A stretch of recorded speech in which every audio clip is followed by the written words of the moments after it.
2030 तक you will on nothing but you will be happy.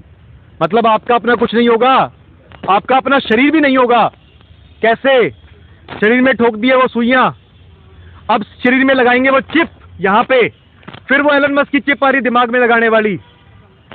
मतलब आपका शरीर भी आपका नहीं। रोबोट बनाने की तैयारी कर रहे हैं भाई, आप पुरानी वीडियोस उठा के देख लीजिए, आपको अभी अगर हम कुछ चीजें दिखाएंगे ना आपको समझ में नहीं आएगा। आप हमारे सीआरपीएफ के भाइयों से पूछ लीजिए, सीआईएसएफ वालों से पूछ लीजिए, पुलिस वालों से पूछ लीजिए, इवन हमारे एडवोकेसी प्रोफेशन के अंदर आर्टिफिशियल इंटेलिजेंस और रोबोटिक्स आ रहा है। आज देखिए ना, रोड्स के ऊपर सब जगह पे, गांव के अंदर भी कैमरास लग रहे हैं जिनके अंदर आर्टिफिशियल इंटेलिजेंस और जो है फेस रिकॉग्निशन है और नाइट विजन है। इन कैमरास के माध्यम से सारा काम जो ट्रैफिक पुलिस के अधिकारी करते थे वो सारा काम उन कैमरास के थ्रू हो रहा है। तो वो सारा काम तो उनको मिल गया। अब क्योंकि ये फोर्थ इंडस्ट्रियल रेवोल्यूशन है तो आर्टिफिशियल इंटेलिजेंस और रोबोटिक्स की वजह से लोगों को काम मिलना बंद हो जाएगा। लोग आएंगे सड़कों पे और लोग शोर मचाएंगे। उस शोर ना मचाएं, इसीलिए आपके शरीर में लगा दिया वो रॉकेट एक के बाद एक, जिसके लिए सरकारों ने और प्रशासन के हर एक अधिकारी ने आपके ऊपर धक्का किया, जो कि एडवाइजरी और गाइडलाइन थी, जो कि सिर्फ सुझाव था, और फिर भी आपको दबाव दिया गया। और कोर्ट के अंदर, सुप्रीम कोर्ट में जाने के बाद में इन्होंने एफिडेविट दिया कि नहीं, हमने तो मैंडेटरी किया ही नहीं। वो जो वैक-3 है उसको मैंडेटरी किया ही नहीं। वो कहते हैं स्वैच्छिक थी, लोगों ने अपने आप लगवाई। तो आप सब बताइए ना कि आपने अपने आप लगवाई कि आपके ऊपर दबाव दिया गया? बसों में चढ़ने के लिए, फ्लाइट में चढ़ने के लिए, आपको किसी दूसरे डिस्ट्रिक्ट में जाना है तो वहां जाने के लिए, आप जा रहे हैं हरिद्वार तो वहां पे एंट्री पे, आप गंगोत्री जा रहे हैं वहां एंट्री के ऊपर, आप किसी और टूर एंड ट्रेवल के पास जा रहे हैं वहां वो कहते हैं कि आपको ये देना पड़ेगा, आप फॉरेन ट्रेवल कर रहे हैं वहां आपको मांग रहे थे। तो आपको हर जगह दबाव दिया गया और बाद में जब सब लोगों की वो ठोक दी तो उसका हाथ खड़े कर दिए।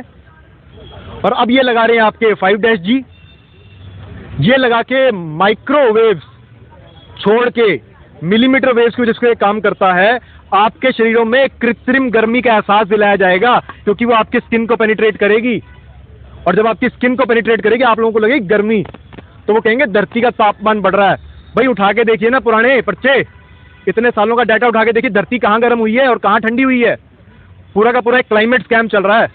अकॉर्डिंग टू यू कि नेचर वहीं के वहीं रहेगी, लेकिन ये सब कुछ कृत्रिम करेंगे, बनावटी।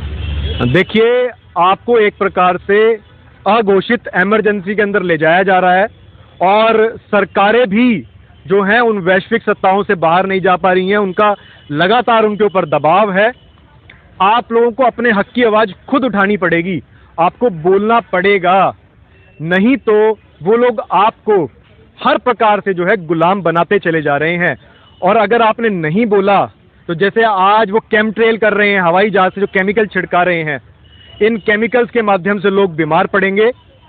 और वो बड़ी कंपनियां जो जी माफिया वाली कंपनियां हैं वो आपको कहेंगी वो केमट्रेल नहीं, वो कॉन्ट्रेल है, कंडेंसेशन ट्रेल, जबकि वो केमिकल ट्रेल है। एल्यूमिनियम ऑक्साइड, बेरियम, स्ट्रोंटियम और मैंगनीज जैसे केमिकल्स उसमें डाले जा रहे हैं, जिसकी वजह से आज आप देखिए 20-22 डिग्री टेम्परेचर के ऊपर भी चारों तरफ धुंधलापन सा है। सफेद सफेद क्या है ये भाई? 20 डिग्री के ऊपर कौन सी धुंध होती है और कौन सा प्रदूषण? सुबह के 8 बजे, सुबह के 9 बजे, 10 बजे कौन सा ऐसा प्रदूषण हो रहा है? गाड़ियां तो ये बंद कर रहे हैं इस बहाने से, और उन गाड़ियों को बढ़ावा दे रहे हैं जो लिथियम पे चलती है, जिसका प्रदूषण बहुत ज्यादा है। तो ये एक प्रकार का क्लाइमेट स्कैम चल रहा है। आप लोगों को घरों में बंद करने की साजिश है और आपको कंट्रोल करने के लिए टीवी, मोबाइल और अखबारों का इस्तेमाल किया जाएगा। जैसे कि आपके मोबाइल में 2 साल तक लगभग कॉलर ट्यून चलती रही थी, आपकी जानकारी के बिना, आपकी इजाजत के बिना पैसा आप दे रहे थे, फिर भी कॉलर ट्यून उन कंपनियों की चल रही थी। क्यों? सरकार कहती है हमने नहीं चलवाई, कंपनियां कहती है हमने नहीं चलवाई। तो भाई कॉलर ट्यून कौन चला रहा था? वो जो कह रही थी घरों में बंद हो जाओ, एक दूसरे से दूरी बनाओ, क्योंकि इकट्ठे हो गए तो पता लगा बकवास है, ये पूरा झूठ है। किसान आंदोलन 1 साल से ऊपर चला है, सब इकट्ठे रहते थे, इकट्ठे सोते थे, इकट्ठे खाते थे। भाई अगर वाक्य में कोई बी डैश मारी थी ना, तो वहां तो लाशों के ढेर होने चाहिए थे, लेकिन वहां तो एक आदमी भी नहीं मरा इस कथाकथित बी डैश मारी से। और हाल तो इतना बुरा है कि ये बड़ी कंपनियां आप लोगों की आवाज दबाने की कोशिश कर रही हैं। जो लोग साथ में समर्थन में खड़े होते, जैसे वो सिंघम वाले मैटर में हुआ जो मीडिया वाले, यूट्यूब वाले, फेसबुक वाले, जो हमारे भाई हैं, जो रात दिन सच्चाई पहुंचाते हैं, उनकी आवाज को दबाने के लिए प्रशासन उन पे भी जो कार्रवाई कर रहा है, उन पे भी झूठे केस दर्ज किए जा रहे हैं। इस प्रकार का खेल किया जा रहा है। बड़ी कॉर्पोरेट कंपनियां आप लोगों को भी कंट्रोल करना चाहती है।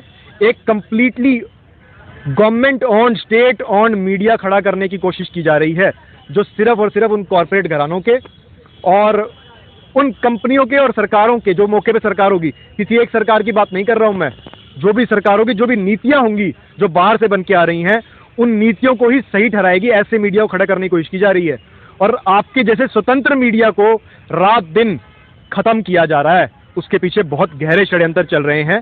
आप लोगों को जानने की आवश्यकता है।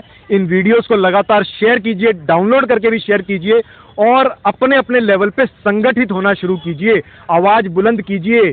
आज डॉक्टर तरुण कोठारी की बारी है। ये बात आपके घर तक भी आएगी।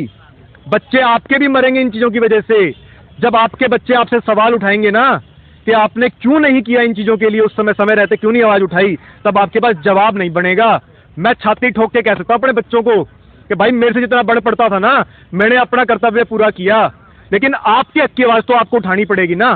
कब तक आप चुप रहेंगे, कब तक आप दबेंगे? केस तो यूं ही दर्ज होते रहेंगे, करते रहेंगे।